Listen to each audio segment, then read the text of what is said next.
오직 주의 은혜로 지금 여기 서 있네. 한없는 경배, 한없는 찬양, 내 영혼 예배드리네.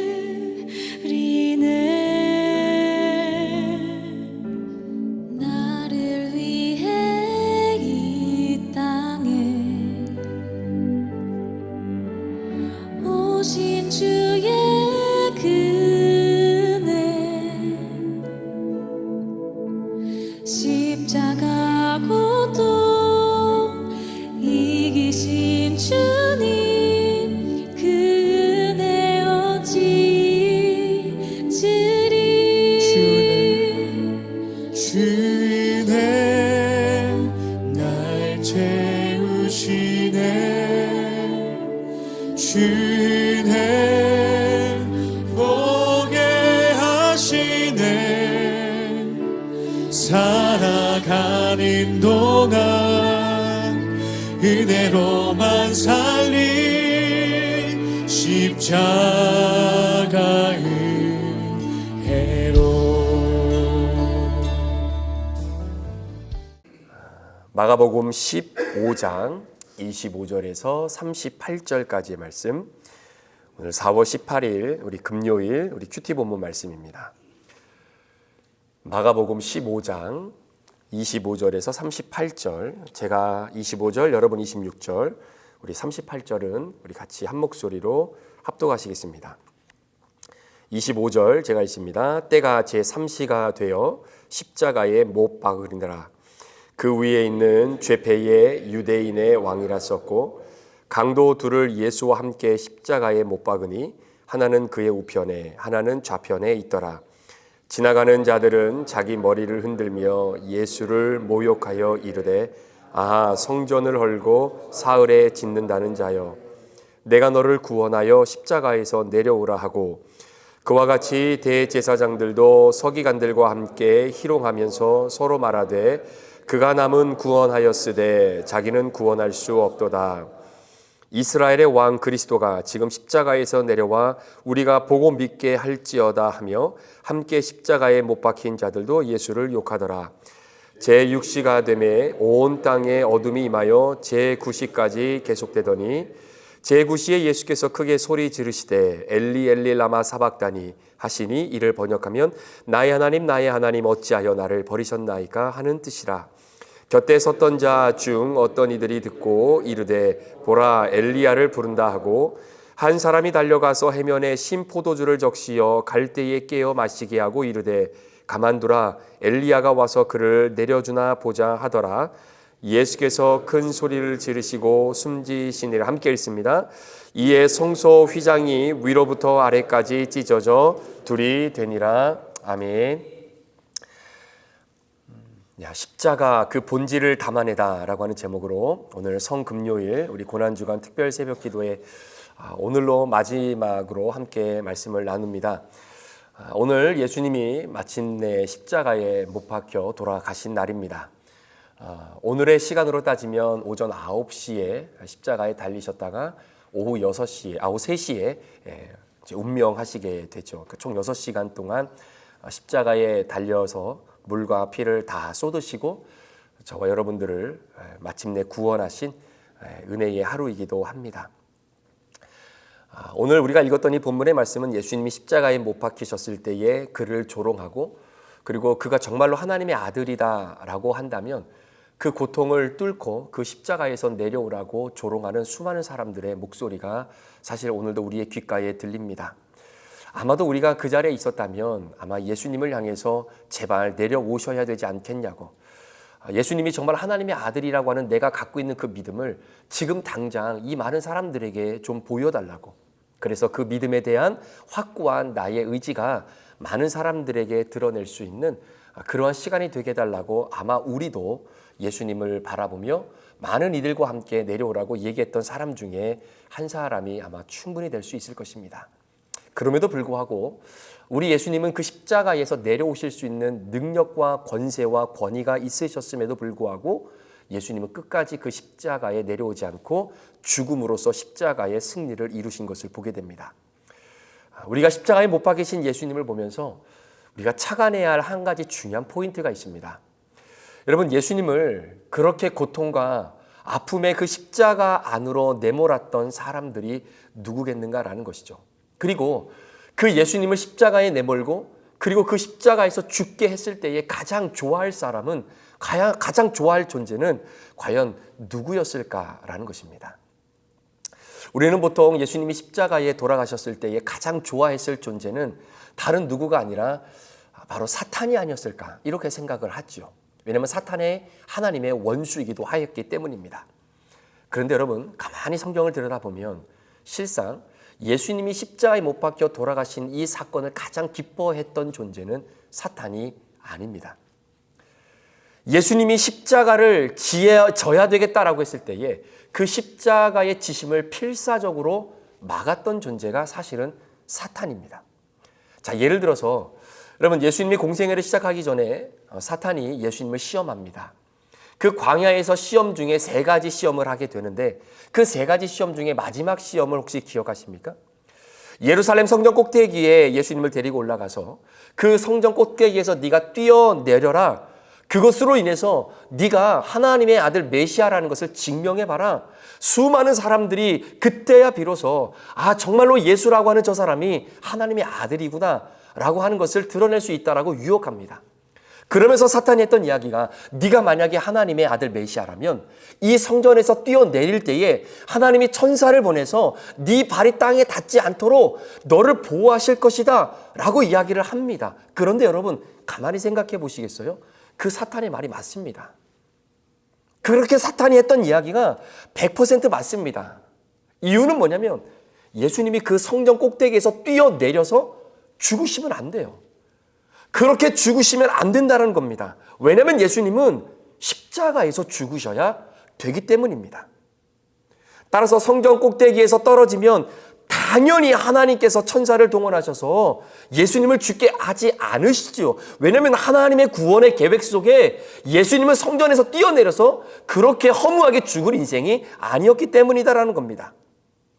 그러니까 사단의 말대로 만약에 그렇게 뛰어내려서 천사가 동원돼서 예수님이 발 하나 먼지 하나 묻지 않도록 예수님을 지켜주셨다면 여러분, 그 예루살렘 주변에 있었던 모든 사람들은 야, 진짜 저분이 하나님의 아들이시구나 라고 인정하면서 그 예수를 경배하겠죠.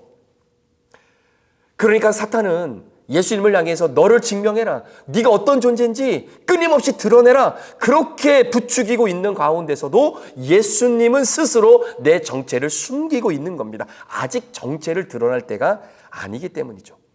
한쪽에서는 정체를 드러내라고 하고 한쪽에서는 정체를 드러내지 않기 위해 스스로를 꼭꼭 대일에 싸워 가고 있는 이 두 존재 사이에, 실갱이가 이루어지고 있는 이 두 존재 사이에 가장 핵심은 그게 십자가입니다.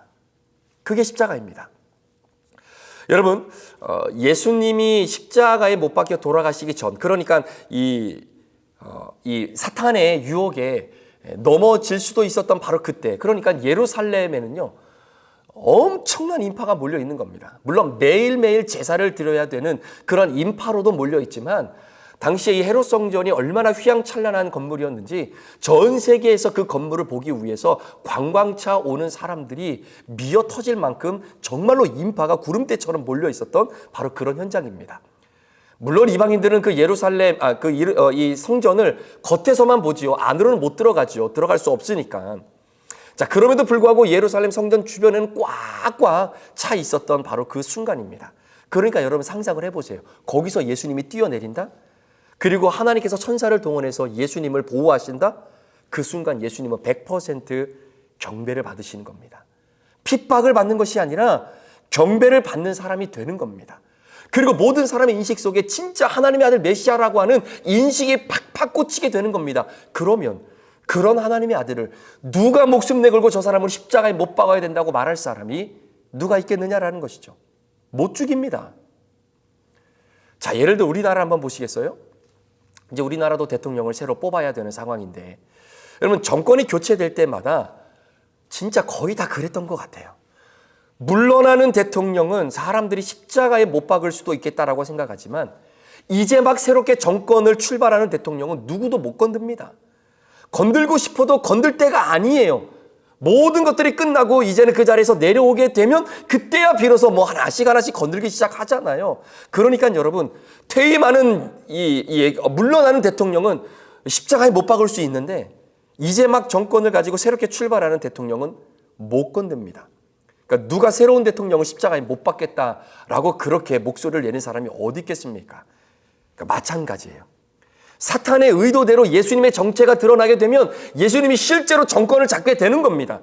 마치 사람들이 그렇게 기대했던 바로 그러한 이 정치적인 메시아로 오셔서 우리로 하여금 로마로부터 해방을 누리고 진짜 영원한 인민의 해방 뭐 이런 것들을 주장하는 사람들인데, 여러분 어떻게 그런 사람들이 예수님을 십자가에 못 박자라고 말할 수 있겠느냐라는 거죠. 경배받으시는 겁니다. 경배받은 순간 예수님은 급격하게 신분이 상승하게 되는 겁니다.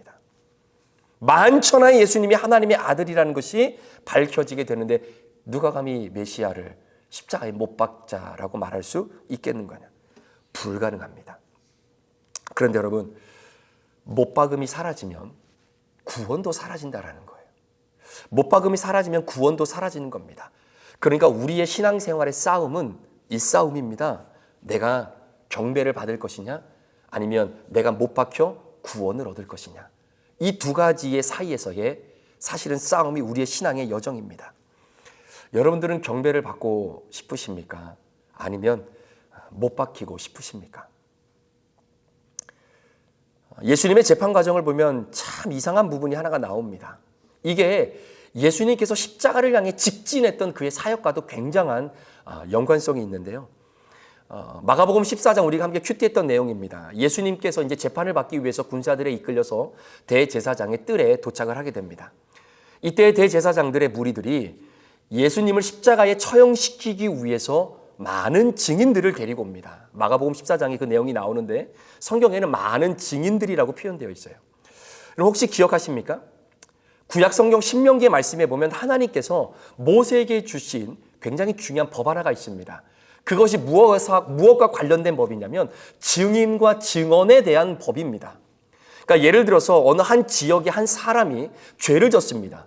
그래서 그 죄에 대한 명확한 인정을 위해서 그를 범법자로 인정을 하기 위해서는 반드시 증인이 필요합니다. 그런데 만약에 그 현장을 목격했던 증인이 한 명밖에 없다라고 하면 여러분 그 사건 자체는 사실 사건으로서의 기능을 상실하게 되는 거예요. 효력이 없는 겁니다. 증인이 채워지지 않기 때문에. 그래서 반드시 그 사람을 범법자로 인정하기 위해서는 그 현장을 목격했던 증인이 2명은 돼야 됩니다. 2명은. 자, 그런데 더 중요한 것은요. 그 현장을 목격했던 증인 2명의 증언이 일치돼야 돼요. 자, 증인은 2명인데 증언이 일치가 되지 않는다. 그러면 그 사건 자체도 결국은 고소가 취하되게 되는 바로 그러한 법을 하나님이 모세에게 주신 겁니다. 이게 중요한 거예요. 지금 대제사장이 예수님을 지키기 위해서 많은 증인들을 데리고 지금 제사장의 뜰에 온 겁니다. 자, 그런데 문제는 증인들은 많은데 그 많은 증인들의 증언이 일치가 되지 않는다라는 거예요. 성경에는 이 증인들을 돈을 주고 매수한 사람, 그리고 거짓 증인들 이렇게 표현합니다. 자, 그러니까 증인은 많은데 증언이 일치가 되지 않기 때문에 사실 예수님은 십자가에 죽지 않을 수 있었다라는 거예요. 자, 그러니까 대제사장은 예수를 어떻게든 죽이고 싶고 처형시키고 싶은데 그래야 본인들의 이권이 사라지지 않으니까요. 그래서 나름대로 돈을 주고 매수하고 증인들을 데리고 와서 야 증언을 좀 해봐 하는데 대제사장의 입장에서는 그 많은 사람들의 증언이 일치가 되지 않는 겁니다. 자, 그러니까 예수를 죽이려고 했던 대제사장은 답답한 거죠. 답답한 겁니다. 죽여야 되는데 죽일 방법이 없는 거예요. 그래서 성경의 정황상 더 이상 안 되겠다 진짜 포기한 듯 마지막으로 이 제사장들이 예수님께 던졌던 질문이 뭐냐면 이 질문입니다. 네가 찬송받을 이의 아들이냐? 그런데 이게 여러분 심도 있게 아주 시리어스하게 물어본 질문이 아니라 죽여야 되는데 더 이상 방법이 없다라고 이제는 다 포기한 상황에서 그냥 툭 던진 질문이 이 질문이에요. 네가 찬송받을 이의 아들이냐? 다른 말로 말하면 야, 네가 진짜 하나님의 아들 메시아냐? 여러분, 어떤 미친 사람이 자신이 하나님의 아들이라 말하겠습니까? 그렇죠. 그러니까 이거는 심도 있는 질문이 아니라 그냥 포기한 듯 그냥 넋두리로 툭 던진 질문이에요. 그런데 참 신기한 것은 예수님이 재판받는 그 기간 내내 침묵으로 일곱 주관하시더니 갑자기 이 세 번째 질문, 그것도 시리어스도 하지 않고 그냥 툭 던진 그 질문에 지금까지 침묵하셨던 예수님이 전혀 예상하지 않았던 대답을 던지시는 겁니다. 성경에 보면 예수께서 이르시되 이렇게 나와요. 예수께서 이르시되. 아마 여러분이 가지고 있는 성경 가운데 그 부분이 빨간색 색깔로 되어 있는 성경도 있을 겁니다. 예수께서 이르시되. 그러니까 예수님이 입을 연 거예요. 자, 그 말은 재판 과정 중에서 줄곧 침묵하시다가 드디어 입을 여셨는데 어떤 대답이냐면 예수께서 이르시되 내가 그니라. 인자가 권능자의 우편에 앉은 것과 하늘 구름을 타고 오는 것을 너희가 보리라. 자, 이 대답이 무슨 의미냐면요, 이런 겁니다. 대제사장이 예수님을 죽이고 싶은데 본인에겐 총이 없는 겁니다. 죽일 방법이 없어요. 그런데 갑자기 예수님이 자기 주머니에서 총을 꺼내시더니 그 총에다가 총알까지 장전을 해놓고 그 총을 대제사장에게 주면서 야, 나를 쏴서 죽여라. 이런 거하고 똑같은 겁니다. 그러니까 예수님이 대답하지 않고 그냥 소위 묵비권을 행사하셨다면 절대로 십자가에 죽지 않으셨을 텐데, 예수님이 가만히 좀 계셨으면 안 죽으셨을 텐데 소위 자백을 통해서 십자가에 못 박혀 죽게 된 거예요. 그러니까 여러분, 예수님이 십자가에 못 박혀 모진 고통을 당하시고 우리를 위해 구원하신 것은요, 대제사장이 고발해서가 아닙니다. 사탄에 의해서 그런 것이 아니라 엄밀히 따지면 예수님이 스스로 자백했기 때문에 그런 거예요. 그러니까 예수님이 십자가에 죽으신 것은 대제사장이나 사탄에 의해서가 아니라 스스로 십자가 위로 올라가신 겁니다. 자, 그렇기 때문에 예수님은 이 땅에 보냄받으신 그 순간부터 십자가에 못 박혀 돌아가실 때까지 예수님의 그 목적과 삶의 방향의 포커스는 십자가에 죽기 위해서 자신의 모든 것을 걸었던 분이에요. 거기를 향해서 직진해 가셨던 인생입니다. 그런데 사탄은 그 직진해 가는 그 십자가의 길을 막으려고 애를 쓴 거예요. 그러니까 여러분, 이 영적 기류를 잘 이해하셔야 됩니다. 자, 그럼 질문이 하나 생기겠죠. 도대체 그 십자가가 뭔데? 십자가가 뭐길래 예수님은 그 십자가를 향해서 끊임없이 직진하고, 도대체 십자가가 뭐길래 사탄은 그 직진을 향해 나아가는 예수님의 길을 끊임없이 막아내고 방해하는, 도대체 그 의미가, 이유가 뭐냐라는 거죠. 여러분, 사탄은 우리의 원수입니다. 옆에 있는 사람이 우리의 원수가 아니라 사탄이 우리의 원수. 그러니까 적군과 아군을 잘 분별해야 되는 겁니다. 자, 이게 무슨 말이냐면, 자, 예를 들어서 누군가가 돈벼락을 맞았다고 한번 가정을 해볼게요. 자, 누군가가 돈벼락을 맞았는데 돈벼락을 맞았을 때 사탄이 그 사람을 보고 좋아할까요? 싫어할까요? 물론 사람마다 다를 수 있겠지만 내 안에 십자가가 없는 사람이 돈벼락을 맞으면 사탄은 무지 좋아합니다. 무지 좋아합니다. 그런데 사탄이 자꾸 내가 하고자 하는 일을 막아요. 내가 이렇게 하고 싶은데 사탄이 자꾸 막아요. 이것도 하고 싶은데, 이렇게 내가 살아가고 싶은데 사탄이 자꾸 그걸 막아요. 왜 막을까요? 그 일은 사탄이 싫어하는 일이기 때문입니다. 그러니까 여러분이 예배드리고 큐티하고 교회를 섬기고 브릿지 모임을 통해서 함께 은혜를 나누고 내가 십자가로 더 가까이 주님 바라보면서 살아가려고 하는 내 삶을 살아갈 때 이 모든 일들을 여러분들이 실행하면서 오늘도 살아가려고 하면 할수록 사탄이 그냥 내버려두지 않는다라는 거죠. 그러니까 여러분이 하고자 하는 그 믿음의 일을 사탄이 가로막는다라고 하는 말은 무슨 말이냐면 그 일은 사탄이 좋아하는 일이 아니다라는 이야기입니다. 그러니까 결론은 뭐냐면 사탄이 막는 일은 여러분에게는 무조건 좋은 일이에요. 아멘이신가요? 그렇다니까요. 그냥 저를 믿으세요. 사탄이 막는 그 일은 무조건 여러분에게는 엄청 좋은 일입니다. 반대로 사탄이 막지 않는 일이다. 그건 사탄이 엄청 좋아하는 일이라는 거예요. 그러니까 이 원리를 기억하셔야 돼요. 자, 그러니까 결론은 이거죠. 사탄이 십자가를 막아요. 예수님은 십자가를 향해 직진하는데 사탄은 십자가를 막아요. 그 말은 무슨 말입니까? 십자가는 묻지도 따지지 말고 저 여러분에게 엄청 좋다라는 겁니다. 그 안에 능력이 있고요. 그 안에 좋은 것이 있고요. 그 안에 구원이 있기 때문이다라는 거예요. 그래서 저와 여러분에게 꼭 필요한 이 십자가는 반드시 경험되어져야 되는 겁니다. 그래서 사탄이 막으려고 하는 거예요.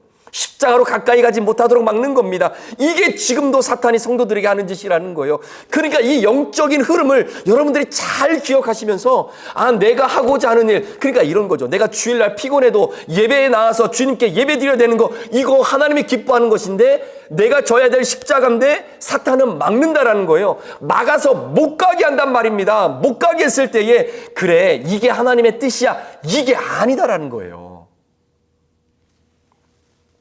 자, 그렇다면 십자가의 본질이 무엇이냐? 이걸 여러분들이 잘 기억하셔야 됩니다. 여러분, 십자가, 예수님이 지셨던 십자가, 여러분들도 지고 골고다 여러분이 못 박혀야 되는 그 십자가, 자, 그 십자가의 본질이 뭐냐? 잘 들어보세요. 마태복음에 보면 예수님이 그런 말씀하십니다. 누구든지 나를 따라오려거든 자기 십자가를 지고 나를 쫓을 것이니라, 이렇게 말해요.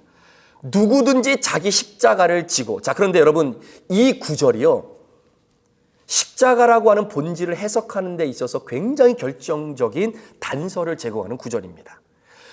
누구든지 나를 따라오려거든 자기 십자가를 지고. 자, 이 말씀을 원어적인 의미로 풀어보면 이렇게 풀려지는 거예요. 누구든지 나처럼 되고자 하는 사람은, 누구든지 나처럼 되고자 하는 사람은 반드시 자기 십자가를 지고 나를 쫓아야 된다. 이게 원어적인 의미로 풀어 해석하면 그런 의미예요. 자, 누구든지 나처럼 되고 싶은 사람, 반드시 자기 십자가를 져야 된다. 여러분, 이 말씀이 사탄이 주장하고 있는 내용과는 완전히 반대 입장을 예수님 우리에게 주신 겁니다. 자, 최초의 사탄이 아담에게 했던 거짓말이 뭡니까? 야, 이 선악을 알게 하는 열매를 먹으면 너 하나님처럼 될 수. 이 말은 무슨 말이냐면, 야, 네가 져야 되는 그 십자가 있잖아. 네가 짊어지고 가는 그 십자가 있잖아. 그거 짊어지지 않아도 너 하나님처럼 될 수 있어. 자, 예수님은 뭐라고 말씀하시냐면, 누구든지 나처럼 되고자 하는 자는 자기 십자가를 지고 나를 쫓아야 된다는 거예요. 그런데 사탄이 했던 최초의 거짓말은, 야, 그 십자가 지지 않아도 너 하나님처럼 될 수 있어. 그게 선악을 먹게 하는 사단의 유혹이었습니다. 그러니까 예수님이 하셨던 말씀과 사탄의 거짓말이 180도 완전히 바뀌어지게 되는 거죠. 누구든지 십자가를 지면 하나님의 아들처럼 된다는 거예요. 자, 여기서 하나님의 아들처럼 된다는 것은요, 내가 예수가 된다라고 하는 그런 이단들이 말하는 그런 의미가 아니라, 예수님과 똑같은 능력을 소유한다는 의미가 아니라, 누구든지 십자가를 지는 순간 하나님의 아들의 신분을 얻는다는 거예요. 하나님 나라를 상속받게 되는 어마어마한 하나님의 자녀의 능력을 경험하게 된다는 겁니다. 그래서 예수님은 구원받은 택자들, 하나님의 은혜로 살아가는 사람들에게는 억지로라도 십자가를 지게 하시는 이유가 그래서 그런 겁니다. 자, 예수님은 골고다 언덕까지 올라가기 전에 심한 매질을 당하셨죠. 여러분 아시는 것처럼 이 채찍질이 얼마나 큰 고통을 주냐면, 이 채찍 끝에는 날카로운 동물의 뼈나 납덩어리를 답니다. 그리고 나서 예수님의 등짝에 힘있게 군병 내려치는 거예요. 그러면 그렇게 내려치는 그 모든 채찍의 끝에 달려있는 그 날카로운 동물 뼈와 납이 결국 우리의 몸에, 예수님의 피부에 박히게 됩니다. 그리고 그거를 끄집어내면 그것이 끌려서 살점이 뜯어나고 그 자리에서 피가 흐르게 되는 거예요. 그러니까 예수님께서 이렇게 심한 고통을 당하고 매질을 당한 이유가 뭐냐면, 십자가의 고통이 너무나 크기 때문에 그 고통을 조금이나마 줄여주기 위해서 이미 당할 고통을 이미 다 당하게 하는 겁니다. 사전 고통이죠. 그래서 예수님이 실제적으로는요, 굉장히 많은 채찍질을 맞음으로 인해서 살점이 뜯어나고, 그로 인해서 흘렸던 이 과다 출혈로 인해서 쇼크가 온 거예요. 그래서 골고다까지 올라가는데 14번이나 쓰러진 이유가 그런 겁니다. 자, 그래서 군인들이 판단할 때, 야, 도저히 이 상태로는 예수라고 하는 사람이 십자가를 지고 가지 못하겠다라고 판단되니까 다른 한 사람을 데리고 와서 대신 억지로 그 십자가를 지게 하죠. 그게 바로 구레네 시몬입니다. 자, 보세요. 자, 구레네라고 하는 이 사람, 지금의 리비아입니다. 그때 당시로 보면 예루살렘까지는 1800km가 되는 엄청난 거리예요. 그러니까 예루살렘의 명절을 지키기 위해서 오래전부터 걷고 피곤한 가운데 예루살렘에 도착한 겁니다. 그래서 나름대로 좀 쉬었다가 이제 명절을 지켜야지 이러고 있는데 갑자기 끌려 들어가서 예수님의 십자가를 대신 치게 된 거예요. 십자가를 대신 치게 된 거예요. 그걸 구레네 시몬이 못 피합니다. 자, 그런데 보세요. 억지로기는 하지만 그 예수님의 십자가를 졌던 이 구레네 시몬이 그 십자가를 짐으로 인해 그의 인생에 어떤 변화를 가져오게 되는지.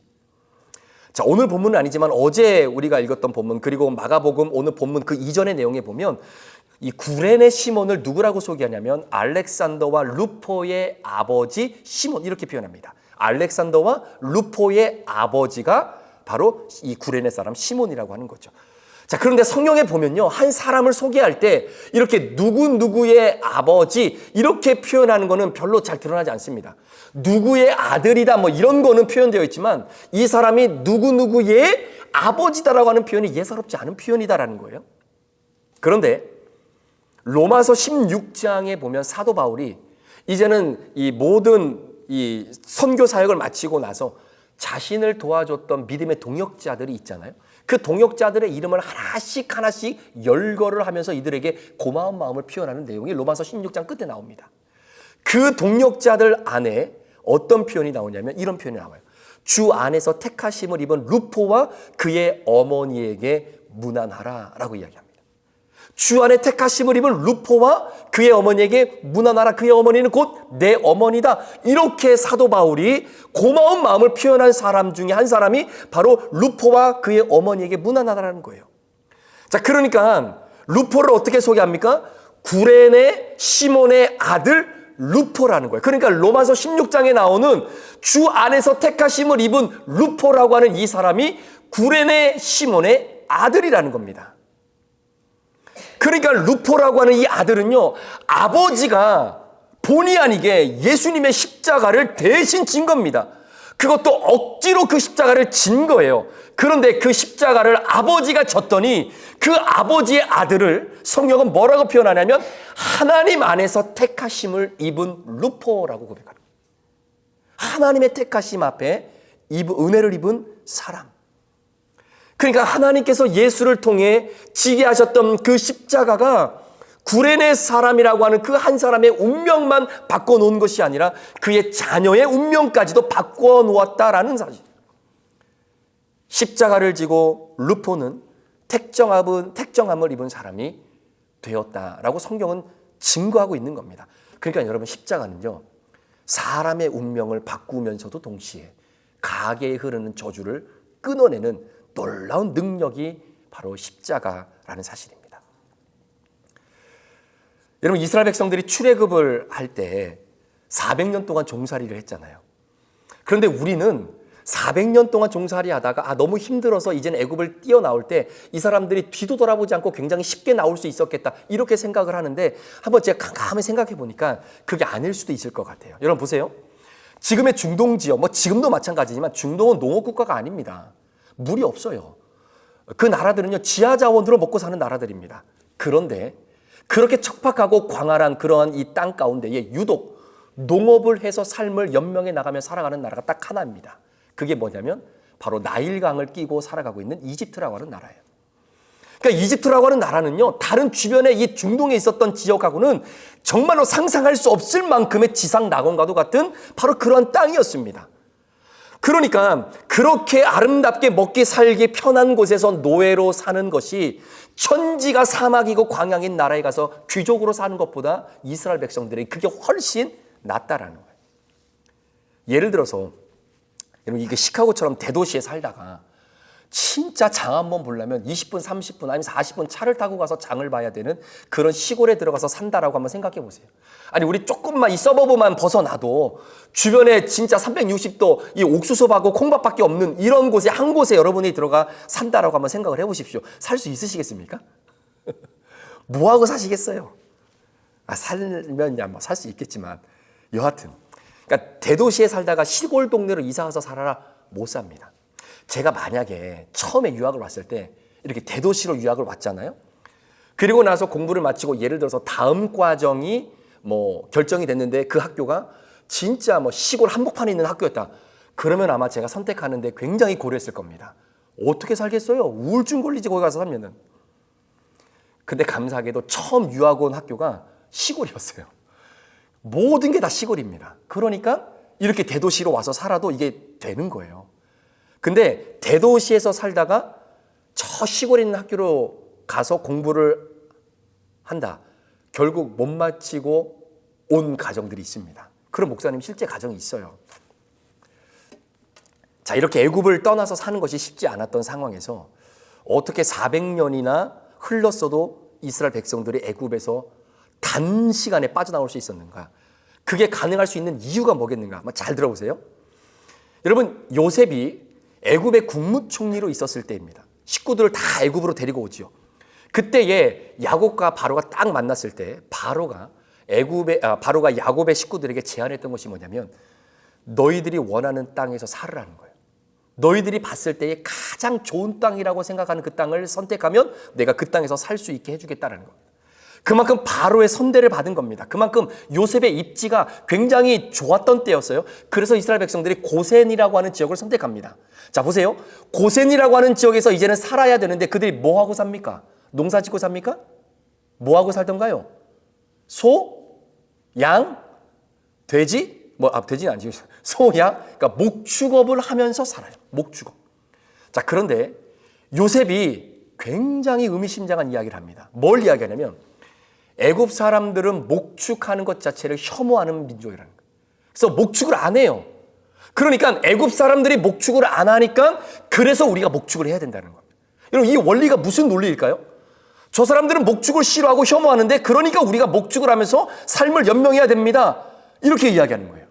그러니까 바로 가는 얘기가 야 그래? 니네 목축 잘해? 그러면 우리 것도 좀 키워줘. 이렇게 되는 거죠. 자, 이게 이상한 거예요.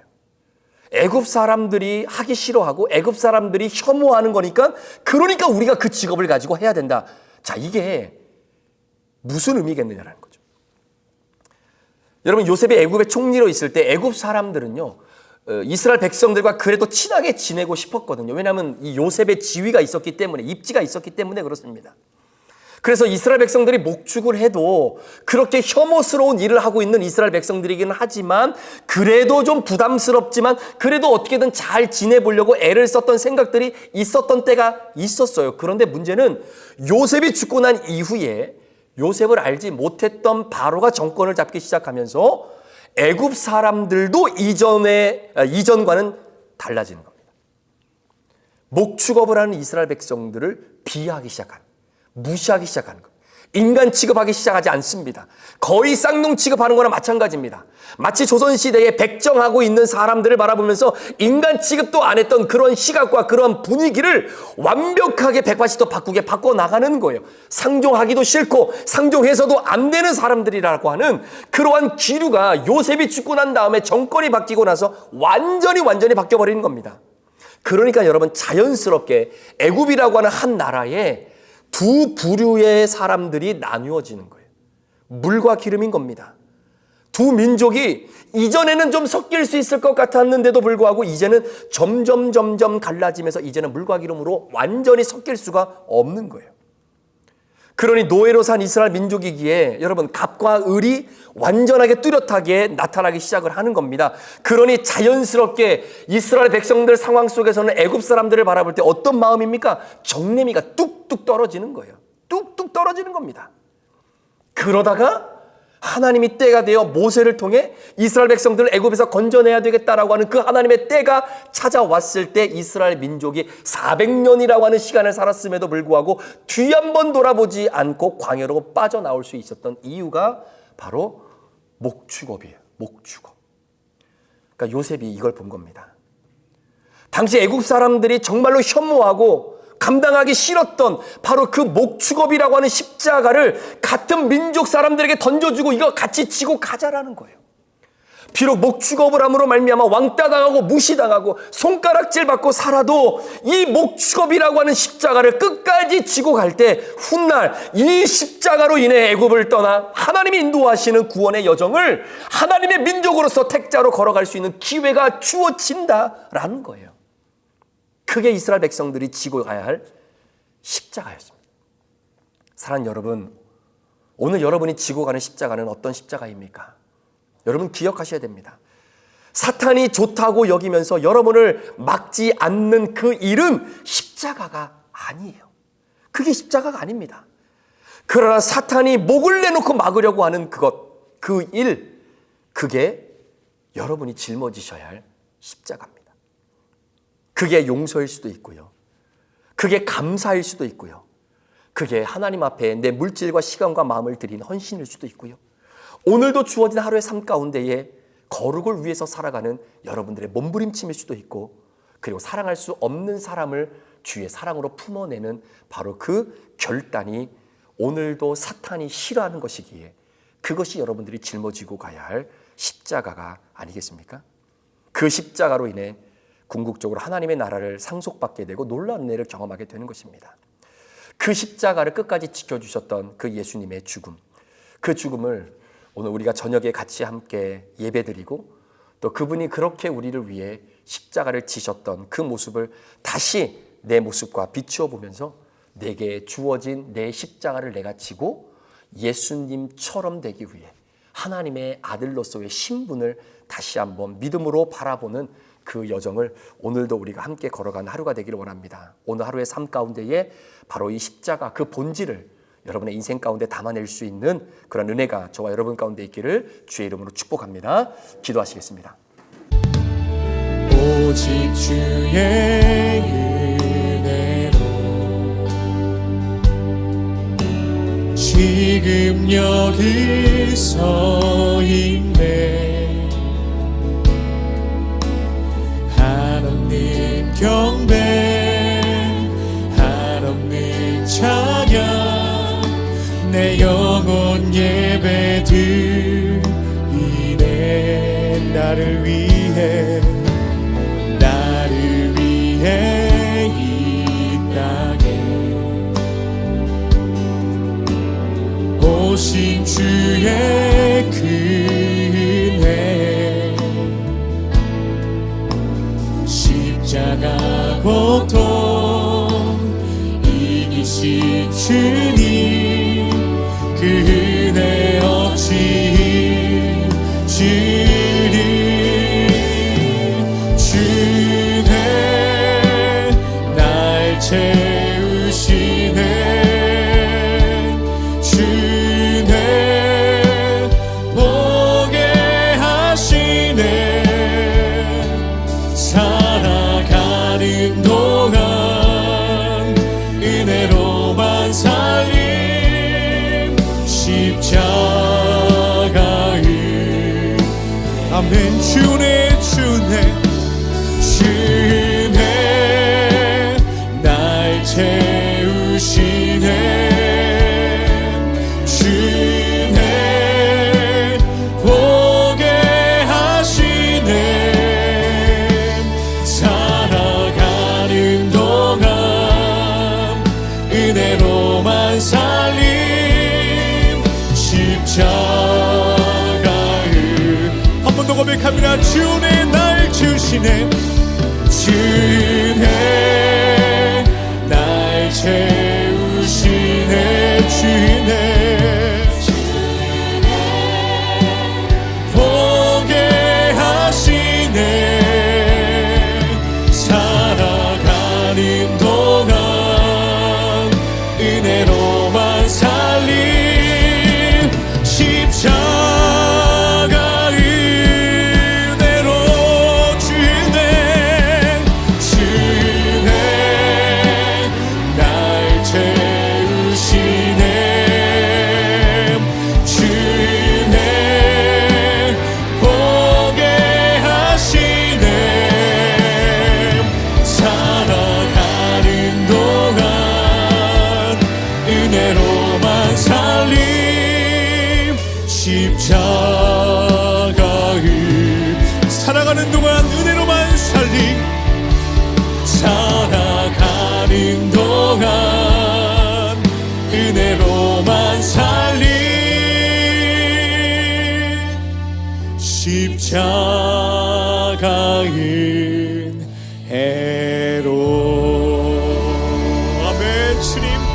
살아가는 동안 주님의 그 십자가 은혜로 말미암아 날마다 승리케 되는 우리의 삶이 되게 하여 주시옵소서. 오직 주님의 그 은혜로 살아가는 우리가 될 수 있도록 주여 역사하여 주시옵소서. 아멘 아멘.